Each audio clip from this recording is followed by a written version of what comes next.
си караме стъпка по стъпка. Имаме един много важен мач, който ще започне на 21 март. Нека го спечелиме него. Да се възстанови клуба, да го дигнем там, където му място. Точки класиране на края.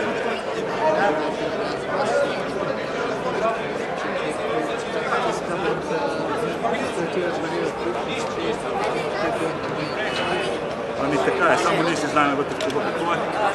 Скипери, пети тренирахме, какви мини. Кой иска да говори? Тя иска да говори. Заобиколихме. Още малко не става, надявам се. До края на месец май да сме окей. Някой ми беше казал, че след 5 вече дербита с втората победа на първенството, защото няма да сте напуснали гол днес, 3 победи и 2 работи.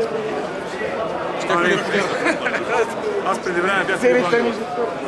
Още бях съвсем в началото, казах, че се кашва на някой отбор. Надявам се, матч на мъжото показвам, че това ще стане. И така